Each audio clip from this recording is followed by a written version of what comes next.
Okay, let's talk about something big happening in Sri Lanka's financial world.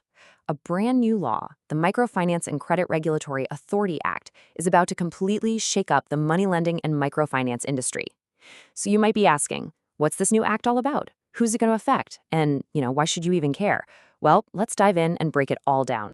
Right, so this law has been officially published, and let me tell you, it is not just some small adjustment. We're talking about the creation of a powerful new authority designed to oversee an industry that, let's be honest, has been a bit like the Wild West for a long time. This is a massive shift in how credit is going to be managed and supervised in the country. So before we get into the weeds, we gotta ask, who is this law actually for? Who's it targeting? Well, the Act defines a money lending business in super simple terms. It's basically anyone lending money and charging interest for it. And because that definition is so broad, it means it's going to cover pretty much everyone, from the small local lender all the way up to the bigger microfinance institutions. All right, so at the very core of this whole new law is a powerful new financial watchdog. Let's take a closer look at who they are and what they're actually set up to do. So the Act officially creates something called the Microfinance and Credit Regulatory Authority of Sri Lanka. And look, this is not just another government committee that writes reports nobody reads. It's set up as a body corporate. Now, what does that mean? Well, that's just a fancy legal term that means it has real power, real teeth, it can act like its own entity, it can sue people, it can be sued, it's a serious player.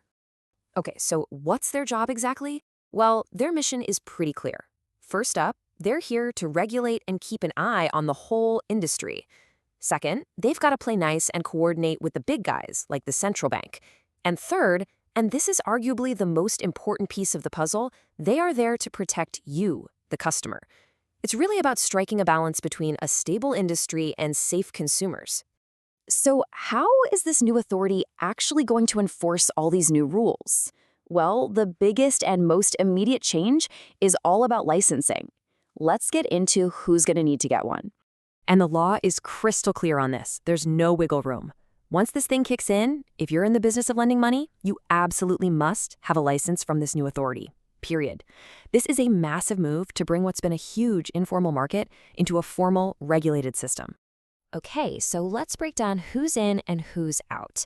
If you're a company, a partnership, a society, or a trust involved in lending, you're now on the hook for a license. But, and this is a really important but, the big established players are exempt. We're talking about the government, the central bank, licensed commercial banks, and yes, those large licensed finance companies that are already on the stock market. So you can see what's happening here, right? This law isn't really aimed at them. They're already heavily regulated. It's squarely targeting the smaller, less formal parts of the market. And that's where we might see some major shifts. Okay, so let's say a lender gets their license. What's different now? Well, this next bit is all about the new rules of the game and the specific powers this authority has to enforce them. Now this is a total game changer. For the very first time, we have a single regulator that can actually put a cap on interest rates. This is a direct attack on predatory lending practices, and frankly, it could completely change the cost of borrowing for millions of people. This is huge. And here's another big one, debt collection. We've all heard the stories, right? Well, now the authority is going to regulate how lenders and any third-party collectors they hire can actually go about getting their money back. This is clearly a response to all the concerns about aggressive and sometimes just plain unfair collection methods. And their power doesn't stop there. It's actually pretty wide-ranging. They can set minimum capital requirements to make sure these companies are stable. They can create a code of conduct so everyone plays by the same rules. They can even vet who gets to be a director, regulate all the new digital and app-based lending, and set standards for employee training. I mean, it's a really comprehensive toolkit designed to clean things up. Okay, so on this regulation and oversight, it all funnels down to one thing: protecting the customer. So let's talk about what this new law actually means for you, for the average person who might need to borrow money. This is probably the most important question of all, right?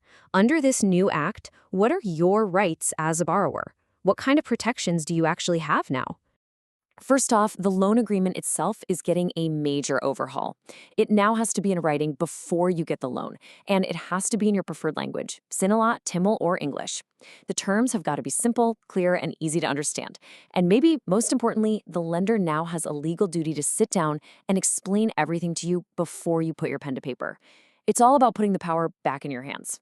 The law also lays out a whole list of things that are now officially forbidden. So no more getting people to sign blank or incomplete forms, no more charging so much interest that it ends up being more than the original loan itself, no more misleading statements, no more discrimination, and no more using high-pressure tactics or harassment. For any licensed lender, doing these things is now illegal. Full stop. And just to really hammer that last point home, listen to this. It's a direct quote from the Act itself. It says lenders shall not harass, threaten, intimidate, or humiliate customers and their close relations during loan collection. I mean, the language there is incredibly powerful. It's not just about protecting the borrower, it's about protecting their family and their dignity too. So, when you put it all together, what's the big picture? Let's zoom out for a second and nail down the key takeaways from this really transformative new law. So, to sum it all up, this act creates one single powerful regulator. It makes the whole industry more formal with mandatory licenses. It introduces a clear rulebook for how lenders have to behave. It gives borrowers way more protection and rights. And it gets rid of the old 2016 Microfinance Act, basically hitting the reset button on the entire sector. The goal here is obvious, right? To build a lending market that's fairer and more transparent for everyone. But, and this is the big question, will it work? Think about it. For the big listed finance companies, a lot of these rules are just business as usual. They already have these compliance systems in place. But what about the hundreds, maybe thousands, of smaller lenders out there? For them, meeting these new capital requirements, getting licensed, following all these rules, that's going to be a massive challenge, a real struggle. So will they survive?